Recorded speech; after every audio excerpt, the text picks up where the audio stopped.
Bacaan dari Nubuat Maleaki. Beginilah firman Tuhan semesta alam. Lihat, aku menyuruh utusanku, supaya ia mempersiapkan jalan di hadapanku. Tuhan yang kamu cari itu, dengan mendadak akan masuk ke bait-Nya. Malaikat perjanjian yang kamu kehendaki itu, sesungguhnya ia datang. Siapakah yang dapat tetap berdiri apabila ia menampakkan diri? Sebab ia laksana api tukang pemurni logam, dan seperti sabun tukang penatu.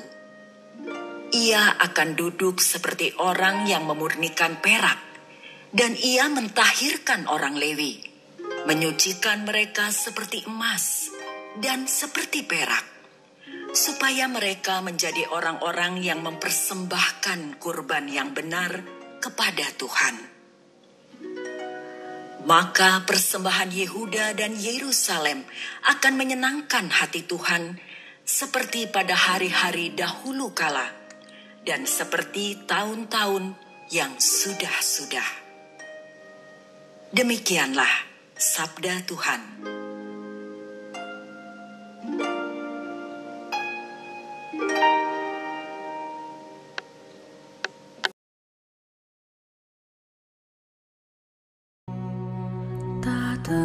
Terukur kebaikan yang selalu ku terima.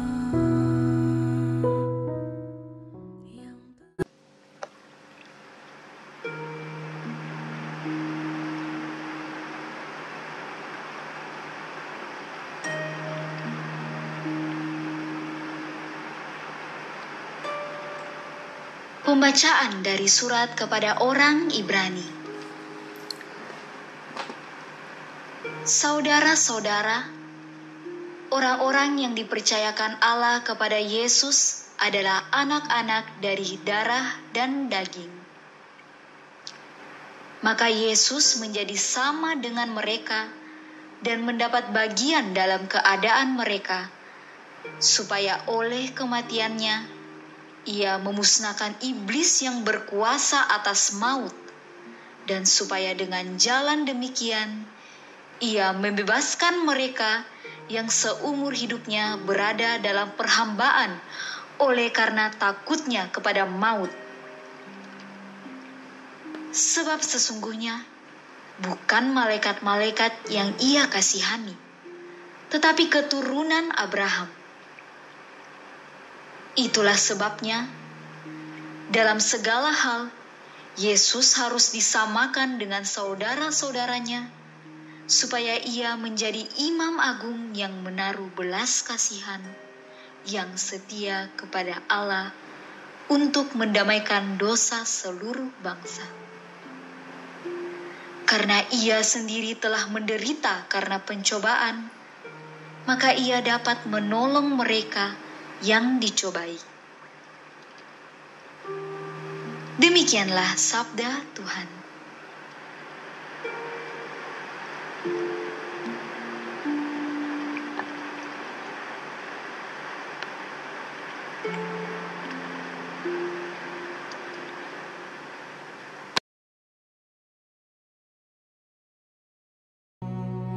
Tak terukur kebaikan yang selalu ku terima.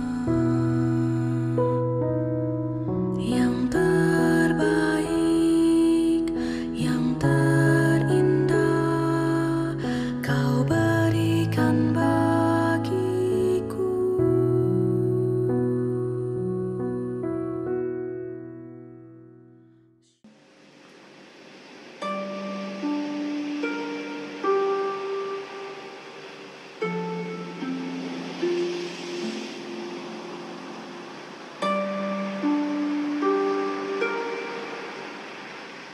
Inilah Injil suci menurut Lukas.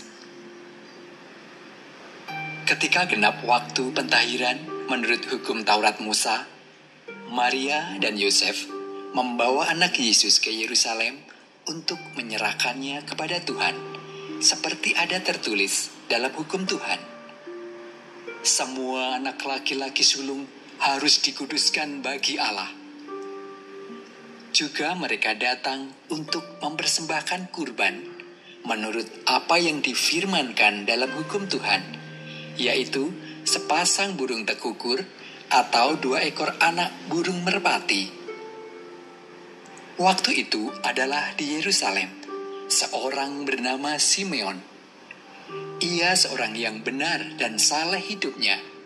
Ia menantikan penghiburan bagi Israel. Roh Kudus ada di atasnya, dan kepadanya telah dinyatakan oleh Roh Kudus bahwa ia tidak akan mati sebelum melihat Mesias, yaitu Dia yang diurapi Tuhan. Atas dorongan Roh Kudus, Simeon datang ke Bait Allah ketika anak Yesus dibawa masuk oleh orang tuanya untuk melakukan kepadanya apa yang ditentukan hukum Taurat. Simeon menyambut anak itu dan menatangnya sambil memuji Allah, katanya, "Sekarang Tuhan, biarkanlah hamba-Mu ini pergi dalam damai sejahtera, sesuai dengan firman-Mu.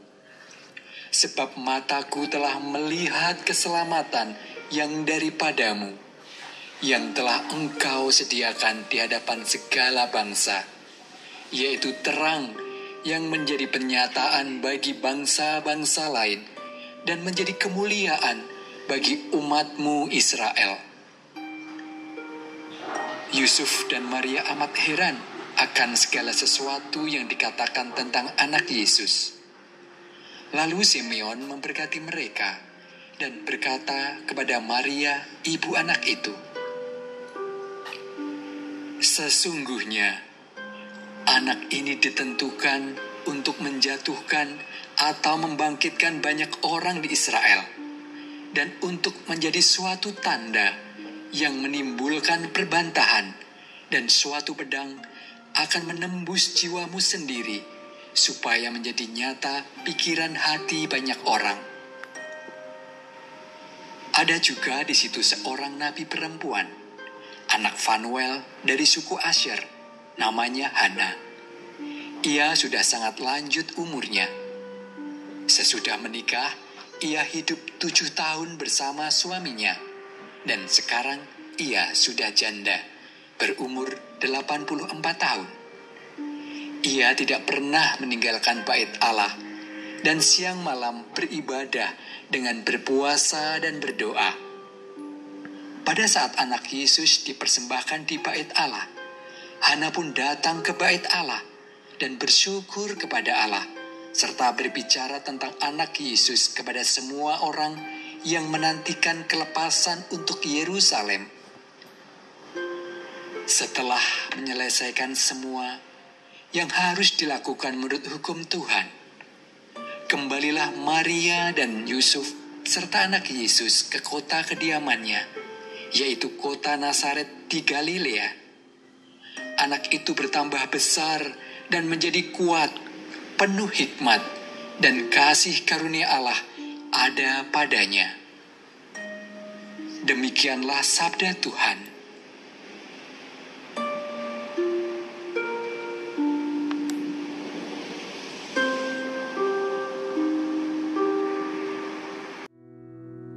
Syukurku